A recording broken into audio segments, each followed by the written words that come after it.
Om Swastiastu. Perkenalkan, kami dari kelompok 2 kelas manajemen A Gianyar akan mempresentasikan hasil diskusi kami yang berjudul Optimasi Ekonomi. Sebelum kami mulai presentasi, izinkan kami untuk memperkenalkan diri. Perkenalkan, nama saya Kadek Sri Puspitasari. Saya Niwayan Emayanti. Dan saya Rini Rahmawati. Di sini saya akan menjelaskan definisi optimasi ekonomi. Definisi optimasi ekonomi. Optimisasi ekonomi merupakan suatu proses untuk mencapai hasil yang ideal ataupun optimal dalam perekonomian, khususnya perusahaan atau nilai efektif yang dapat dicapai. Memaksimalkan nilai perusahaan. Memaksimumkan nilai perusahaan mencangkup faktor-faktor penentu penerimaan, biaya, dan tingkat diskonto atau diskon rate untuk setiap tahun pada masa yang akan datang. Penerimaan total TR suatu perusahaan secara langsung ditentukan oleh jumlah produk yang terjual dan harga jual. Ini berarti TR sama dengan P atau harga produk kali Q kuantitas. Faktor-faktor yang mempengaruhi harga dan kuantitasnya. Yang pertama, pemilihan produk. Yang kedua, pengolahan produk. Yang ketiga, strategi periklanan. Yang keempat, kebijakan harga. Yang kelima, sifat persaingan. Dan yang keenam, bentuk perekonomian. Metode menggambarkan hubungan ekonomi. Hubungan ekonomi sering disajikan dalam bentuk persamaan, tabel, dan grafik. Tetapi, jika hubungannya kompleks, maka model persamaan diperlukan agar seseorang bisa menggunakan alat analisis matematis dan simulasi komputer dalam memecahkan masalah tersebut. Yang pertama, model persamaan. Perhatikan hubungan antara jumlah produk yang terjual atau Q dengan penerima total atau TR. Dengan menggunakan notasi fungsional, kita bisa menunjukkan hubungan tersebut sebagai berikut. TR sama dengan F kurung buka Q kurung tutup. Persamaan di atas dibaca, penerimaan total TR merupakan fungsi dari jumlah produk yang terjual. Suatu hubungan fungsional yang lebih khusus diberikan oleh persamaan. TR sama dengan P kali Q.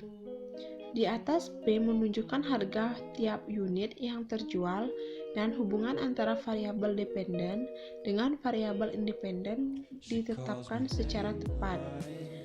TR sama dengan Rp125 kali Q. Yang kedua, model tabel dan grafis.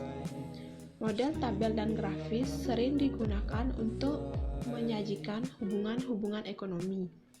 Hubungan antara TR dengan jumlah unit yang terjual.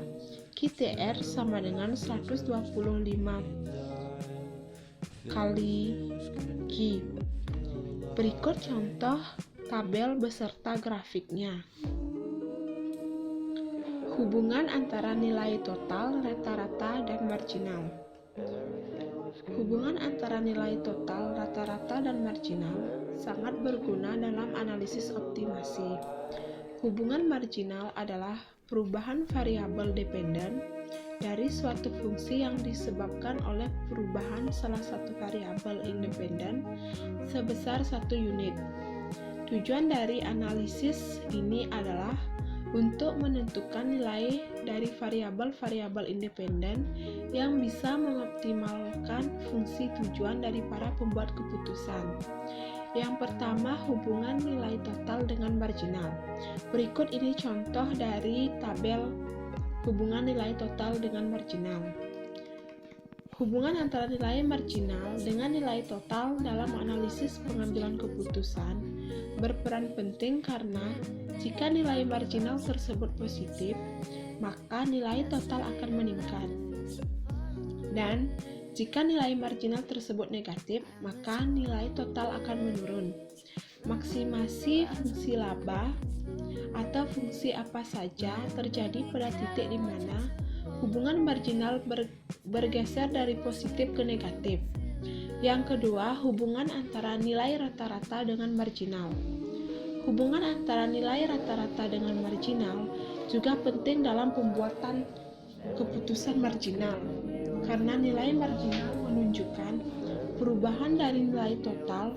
Maka jika nilai marginal tersebut lebih besar dari nilai rata-rata, pasti nilai rata-rata tersebut sedang menaik. Misalnya, jika 10 pekerja rata-rata menghasilkan 20 unit output per hari, dan pekerja ke-11 atau tambahan menghasilkan 250 unit, maka output rata-rata dari pekerja meningkat. Yang ketiga, penggambaran hubungan antara nilai total, marginal, dan rata-rata. Slope adalah suatu ukuran kemiringan sebuah garis dan didefinisikan sebagai tingginya kenaikan atau penurunan per unit sepanjang sumbu horizontal. Slope dari sebuah garis lurus yang melalui titik asal ditentukan dengan pembagian koordinat Y pada setiap titik pada garis tersebut dengan koordinat X yang cocok. Hubungan geometris antara nilai total marginal dan rata-rata terlihat pada kurva berikut ini. Laba total naik dari titik asal menuju titik C. Karena garis yang digambarkan bersinggungan dengan kurva laba total menjadi lebih curam jika titik singgung tersebut mendekati titik C, maka laba menaik sampai titik singgung tersebut. Selain hubungan nilai rata-rata dan total marginal, hubungan nilai marginal dengan rata-rata yang ditunjukkan pada kurva ini pada tingkat output yang rendah, di mana kurva laba marginal terletak di atas kurva laba rata-rata, maka kurva laba rata-rata sedang menaik.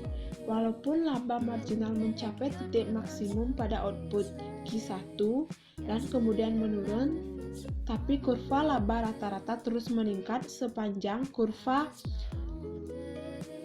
laba marginal masih di atasnya. Yang keempat, penurunan kurva total dari kurva marginal atau rata-rata.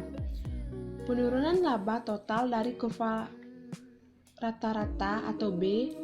Laba total adalah laba rata-rata dikalikan jumlah output. Laba total yang sesuai dengan output Q1 misalnya adalah laba rata-rata A dikalikan output Q1. Laba total tersebut sama dengan luas bidang segi 4 OAB Q1. Hubungan yang sama terjadi antara laba marginal dengan laba total. Secara geometris, laba total tersebut ditunjukkan oleh daerah Y sampai kuantitas output yang ditentukan. Tingkat output Q1 laba total sama dengan bidang bawah kurva laba marginal, yaitu bidang OCQ1. Metode optimasi dapat mudah dijelaskan dengan mempelajari proses perusahaan dalam menentukan tingkat output yang mana memaksimalkan laba total. Dengan mempergunakan kurva penerimaan total dan biaya total dari bab yang menentukan tahap analisis marginal berikutnya, yang merupakan perhatian utama kita. Optimasi dengan analisis marginal, sementara perusahaan memaksimalkan laba yang ditentukan dengan kurva penerimaan total dan biaya marginal. Selanjutnya, optimalisasi multivariat dan optimasi terkendala. Optimalisasi multivariat merupakan suatu proses menentukan titik maksimum atau minimum suatu fungsi yang mempunyai lebih dari dua variabel. Yang kedua, optimalisasi terkendala merupakan maksimisasi atau minimisasi fungsi tujuan dengan beberapa kendala. Adanya kendala-kendala tersebut mengurangi kebebasan tindakan perusahaan dan biasanya menghalangi pencapaian optimasi tanpa kendala. Dapat dipecahkan metode substansi dan penggalilangan. Memperalas manajemen baru untuk optimisasi. Yang pertama, penjabat eksekutif perusahaan atau CEO tegas dan nyata mendukung program tersebut. Yang kedua, harus jelas keuntungan dari program tersebut, menguntungkan pelanggan dan menciptakan nilai penghargaan bagi perusahaan. Yang ketiga, memiliki tujuan dan strategi yang jelas. Yang keempat, memberikan hasil keuangan dan kompensasi dalam waktu singkat. Yang kelima, program harus dibuat khusus untuk perusahaan tertentu. Rekayasa ulang adalah kecenderungan manajemen yang paling terkenal pada pertengahan tahun 1990-an. Proses rekayasa ulang berusaha mengorganisasikan perusahaan secara keseluruhan. Sekian presentasi dari kelompok kami. Mohon maaf yang sebesar-besarnya apabila ada kesalahan kata yang tidak disengaja. Sekian dan terima kasih. Om Santi